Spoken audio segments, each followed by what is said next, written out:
Selamat pagi adik-adik. Selamat datang di sekolah minggu GKK Kebenaran bersama kakak di sini. Adik-adik sudah siap memuji nama Tuhan? Bagus. Sekarang adik-adik duduk yang rapi. Kita mau memulai ibadah sekolah minggu kita. Tangan dilipat. Kita mau memujikan, minta Tuhan pimpin.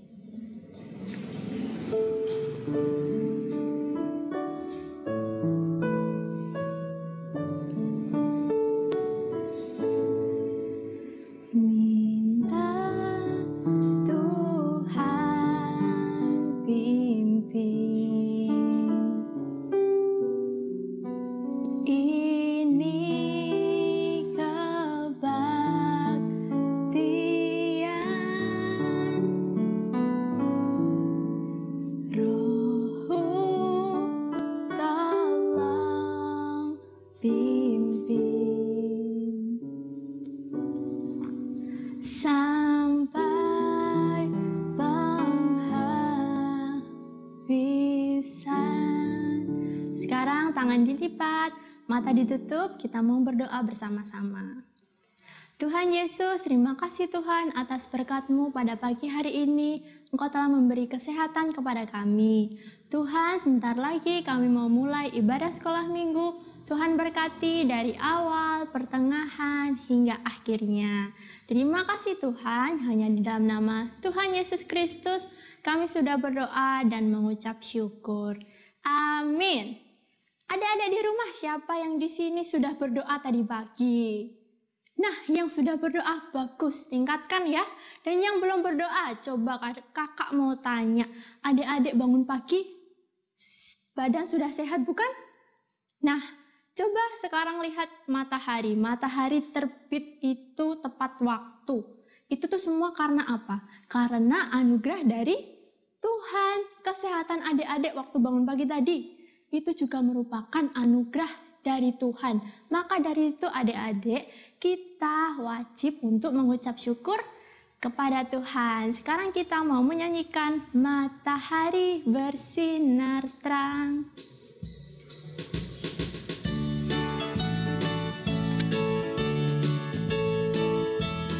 Matahari bersinar terang, burung berkicaulah senang, harum semerbaknya bunga di taman, semuanya mengajak kepada kita dan memuji nama Tuhan yang esa, dan memuji nama Tuhan yang esa. Kita pujikan sekali lagi ya. Matahari bersinar terang, burung berkicaulah senang, harum semerbaknya bunga di taman, semuanya mengajak kepada kita dan memuji nama Tuhan yang esa, dan memuji nama Tuhan yang esa. Oke adik-adik, kakak undang untuk bangkit berdiri. Kita masih mau memuji nama Tuhan. Kita mau pujikan kasih Yesus manis dan indah.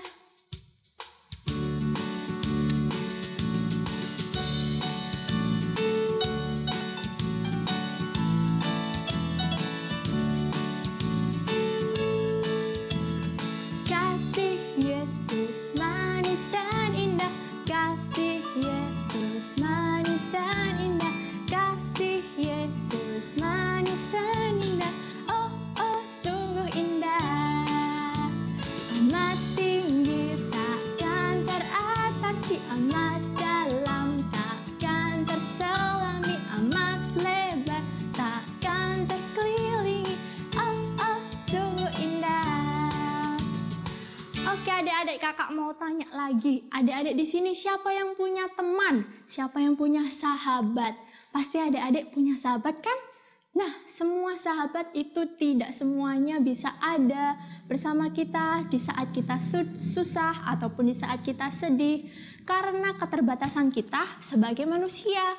Tapi adik-adik, kita punya satu orang sahabat yang selalu ada untuk kita, selalu ada di saat kita sedih, selalu ada di saat kita senang, walaupun semua orang meninggalkan kita. Adik-adik tahu siapa dia? Ya, namanya adalah Tuhan Yesus Kristus. Dia adalah sahabat kita yang paling setia terhadap kita. Adik-adik, kita mau pujikan, ada satu sobatku yang setia.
adik-adik sekarang boleh duduk.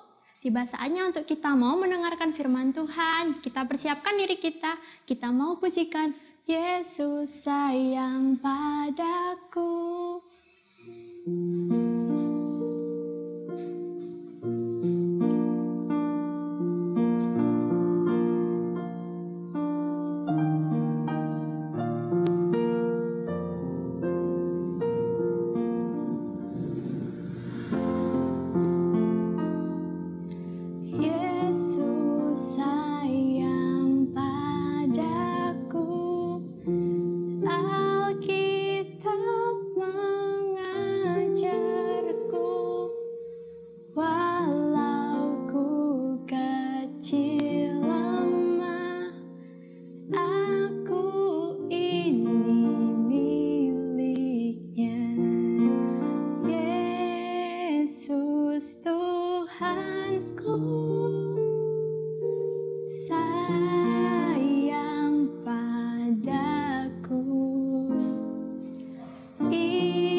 Adik-adik duduk yang bagus, dengarkan cerita dari Kak Ningrum. Halo, selamat pagi adik-adik yang di rumah. Bersyukur kepada Tuhan, hari ini kita boleh kembali memuji memuliakan nama Tuhan dalam ibadah sekolah minggu GKA Kebenaran Surakarta. Kalau tadi adik-adik sudah memuji nama Tuhan bersama Kak Tata, hari ini saat ini kita akan mendengarkan firman Tuhan. Kita mau berdoa terlebih dahulu sebelum kita mendengarkan firman Tuhan. Semua tangan dilipat, mata ditutup, kita mau bersama-sama berdoa. Mari kita berdoa. Bapa di dalam surga, sungguh kami bersyukur kepada Tuhan. Di hari Minggu ini kami boleh beribadah kepada Tuhan. Kami bersyukur kami boleh memuji, memuliakan nama Tuhan. Dan saat ini kami akan bersama-sama mendengarkan firman Tuhan. Tuhan menolong kami supaya kami boleh sungguh-sungguh mendengarkan firman Tuhan dan kami boleh melakukannya di dalam kehidupan kami. Terima kasih Tuhan Yesus, di dalam nama Tuhan kami, Yesus Kristus, kami berdoa dan bersyukur. Amin. Ya, adik-adik yang di rumah, puji Tuhan ya, kita boleh mendengarkan firman Tuhan sekali lagi hari ini. Kita mau buka Alkitab kita mau belajar firman Tuhan di dalam 1 Samuel 1 ayat yang pertama sampai dengan ke-28. Wah, panjang sekali Kak. Ya, memang panjang ya. Nanti adik-adik bisa dibaca setelah sekolah minggu ini selesai. Hari ini kakak hanya akan membacakan 2 ayat saja. Yang sudah bisa menemukan, kita baca bersama-sama ya. Yang belum bisa menemukan, nanti bisa dengarkan kakak membacakan. 1 Samuel 1 ayat yang pertama sampai dengan 28, kakak akan membacakan ayat yang ke-27 dan 28. 1 Samuel 1 ayat 27 dan 28. Untuk mendapat anak inilah aku berdoa, dan Tuhan telah memberikan kepadaku apa yang kuminta daripadanya. Maka aku pun menyerahkannya kepada Tuhan, seumur hidup terserahlah ia kiranya kepada Tuhan. Lalu sujudlah mereka di sana menyembah kepada Tuhan. Nah, demikian firman Tuhan. Kalau kita membaca 1 Samuel, pasti ceritanya tentang Samuel, betul ya? Ceritanya tentang Samuel. Samuel ini siapa sih?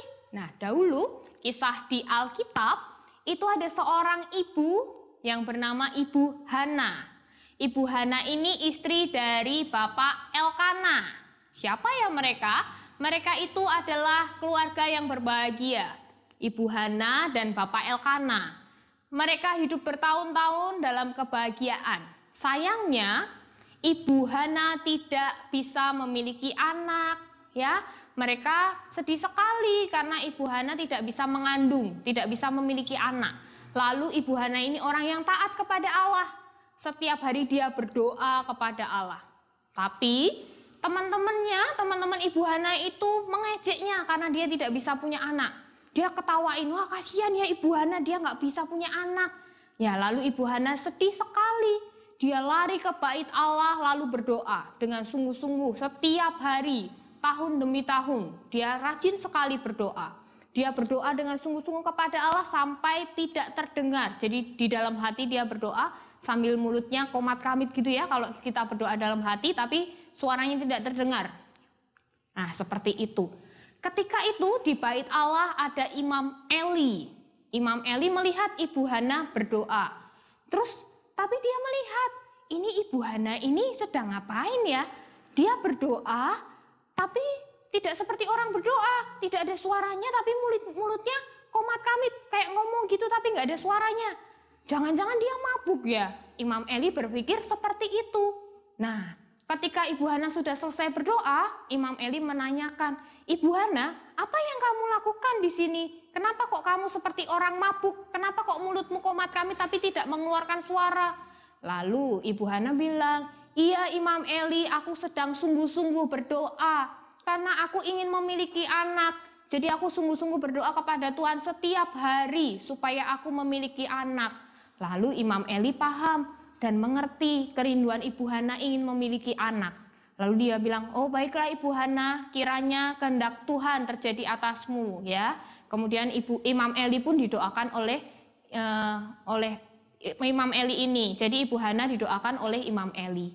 Nah, adik-adik yang dikasih Tuhan, kalau tadi kita melihat Ibu Hana begitu tekun untuk berdoa untuk mendapatkan apa?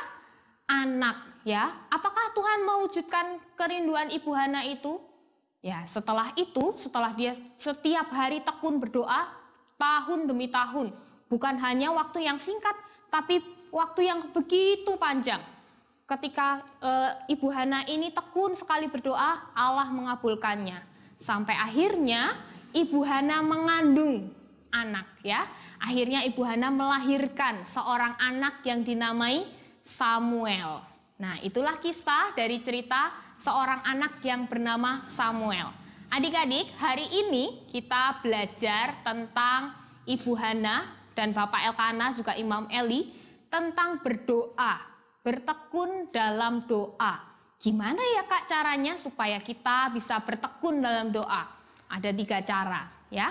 Yang pertama, selalu gigih. Apakah Ibu Hana ketika teman-temannya mencemooh dia, ketika yang lain mengejek dia, ngapain kamu berdoa, kamu kan nggak bisa punya anak, sudah kamu doakan tahun demi tahun, berhari-hari, tapi ternyata Tuhan tidak memberikan anak sama kamu, udahlah nggak usah berdoa lagi. Tapi Ibu Hana tidak menyerah, dia selalu gigih, pantang menyerah, dia doakan setiap hari karena dia ingin memiliki anak. Ya, Ibu Hana gigih. Ya, selalu gigih. Bagaimana kita bertekun dalam doa? Selalu gigih. Tidak menyerah ketika kita punya kerinduan untuk mendapatkan sesuatu, untuk mau menginginkan sesuatu, kita berdoa kepada Tuhan seperti Ibu Hana yang selalu gigih tidak menyerah. Yang kedua, Ibu Hana selalu memberi yang terbaik. Ya, selalu memberi yang terbaik. Ketika Ibu Hana sudah diberikan anak seorang Samuel ya, anaknya Samuel itu, apakah Ibu Hana lalu meninggalkan Tuhan? Tidak ya. Ketika Ibu Hana berdoa sungguh-sungguh kepada Tuhan ingin memiliki anak, dia berkeinginan, jadi namanya itu nazar. Nazar itu janjinya kepada Allah. Dia janji kepada Allah, Tuhan, kalau aku memiliki anak nanti, anak ini akan kupersembahkan kepada Tuhan di bait Allah. Nah, Ibu Hana juga memiliki kerinduan seperti itu. Lalu apakah setelah mendapatkan anak dia lupa kepada Tuhan? Tidak ya. Dia selalu memberikan yang terbaik. Jadi anak yang dikasihinya satu-satunya itu diberikan ke bait Allah untuk melayani Tuhan di sana. Itu yang kedua, selalu memberi yang terbaik. Kemudian yang ketiga, selalu mengingat Allah. Ya, mengingat Allah ketika kita dalam keadaan apapun ya, seperti Ibu Hana bertahun-tahun dalam keadaan yang sedih pun dia mengingat Allah, datang kepada Tuhan di bait Allah untuk berdoa dengan sungguh-sungguh. Apakah setelah senang, sudah dapat anak, Ibu Hana pergi? Tidak ya. Dia tetap datang kepada Allah, tetap mengingat Allah, mengucap syukur kepada Allah, bahkan memberikan persembahan yang begitu berharga untuk Ibu Hana. Dia memberikan anaknya untuk boleh melayani Tuhan di bait Allah.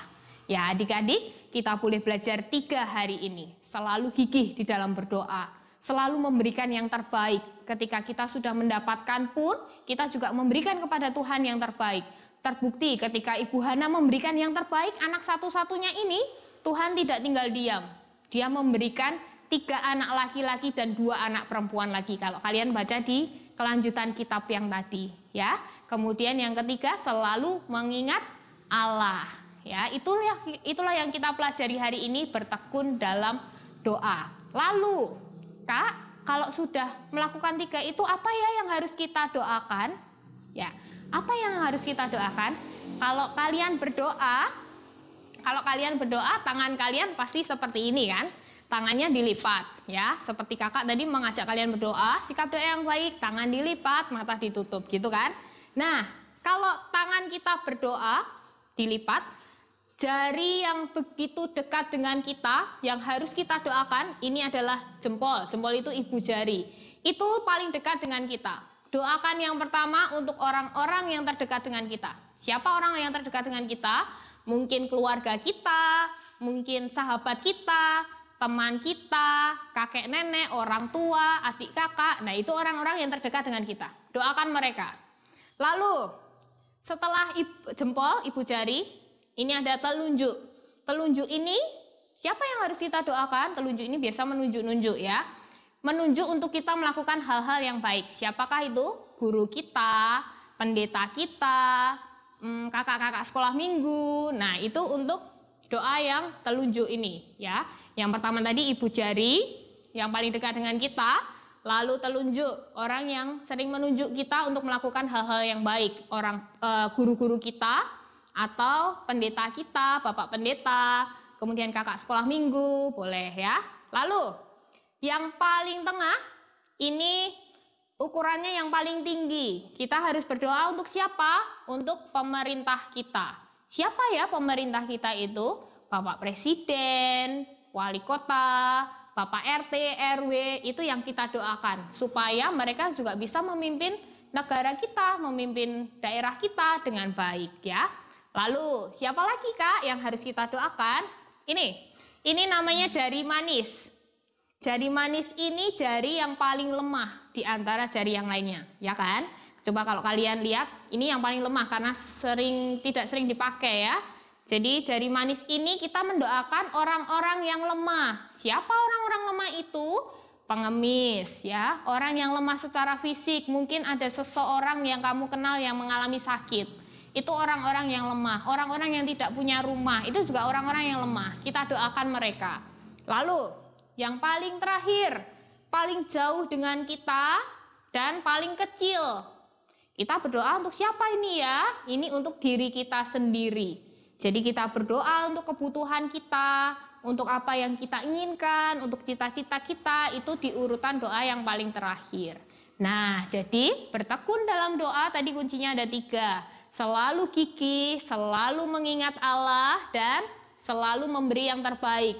Lalu kita berdoa untuk siapa? Yang paling dekat dengan kita, orang-orang yang paling dekat dengan kita, lalu Bapak Ibu guru kita, pendeta kita, kakak-kakak sekolah minggu, lalu pemerintah kita, Bapak Presiden, Wali Kota, RT, RW, gitu ya. Terus yang paling lemah, orang-orang di sekitar kita yang memiliki kelemahan secara fisik, mungkin sakit atau yang lainnya, kita doakan mereka. Yang terakhir untuk kebutuhan kita, diri kita sendiri. Begitu ya adik-adik, tahu ya kapan kita harus berdoa, bagaimana caranya, dan siapa saja yang kita doakan. Nah, hari ini kita ada aktivitas. Kalau kalian bisa mengambil di gereja dan sudah diambilkan oleh mungkin orang tua di gereja, bisa memakainya, bisa memperagakannya. Lalu kalau kalian tidak mengambilnya atau belum sempat keluar Kak, belum ambil, enggak apa-apa. Nanti kalian bisa ambil kertas, lalu gambar telapak jari kalian sendiri. Gambar telapak jari kalian dipotong, lalu dikeratkan, dilengketkan ya. Seperti ini contohnya. Nanti Kak Shirley akan memberikan contoh di akhirnya ya. Nah, ini untuk mengingatkan kita supaya kita bertekun dalam doa. Kuncinya ada 3 tadi. Dan siapa saja yang kita doakan, tadi sudah disebutkan. Nah, kalian tulis di dalamnya seperti ini. Jadi nanti kalau yang belum ambil aktivitas sekolah minggu, boleh menggambar jari kalian ada 2, dipotong, lalu potonglah juga hati, nanti ditaruh di tengah supaya bisa dilipat dan dibuka seperti ini ya. Lalu harus tulis apa Kak hatinya? Tulis 5 tadi yang kalian doakan. Misalnya contohnya yang pertama, keluarga, karena keluarga yang paling dekat dengan kakak ya. Lalu yang kedua, guru, tulis guru. Kalian boleh menyebutkan namanya, misalnya Bu Heru sebagai guru kalian, atau selain guru tadi bisa Bapak Gembala, kita tulis Bapak Pendeta Samuel Sugeng gitu ya. Lalu yang ketiga, pemimpin kita, Bapak Presiden, Bapak Jokowi. Lalu yang keempat, kamu tahu nenekmu sedang sakit, tulis nenek yang sedang sakit, orang-orang yang lemah ya. Lalu yang kelima, diri sendiri, keinginan kamu. Mau bersekolah, COVID cepat hilang. Nah, tulislah di sini. Oke, bisa ya dikerjakan nanti setelah sekolah minggu ini. Kalau sudah dikerjakan, kita simpan ini baik-baik sebagai tanda untuk mengingat kita supaya bertekun dalam doa seperti Ibu Hana tadi. Bisa ya? Kita mau berdoa sekali lagi untuk mengakhiri cerita kakak hari ini. Jangan lupa untuk mengerjakan aktivitasnya dan melakukannya di dalam kehidupan kita. Oke, mari kita berdoa anak-anak, tangan dilipat, mata ditutup, kita mau berdoa. Tuhan Yesus, terima kasih Engkau begitu baik kepada kami, sehingga kami boleh merenungkan firman Tuhan mengenai Ibu Hana. Kami mau belajar seperti Ibu Hana yang selalu gigih di dalam berdoa, yang selalu memberi yang terbaik dan selalu mengingat Tuhan di dalam doa. Terima kasih Tuhan Yesus, Engkau mengajarkan kami untuk berdoa. Kami mau melakukan firman-Mu ini di dalam hidup kami. Di dalam nama Tuhan kami, Tuhan Yesus Kristus, kami sudah berdoa dan bersyukur. Amin.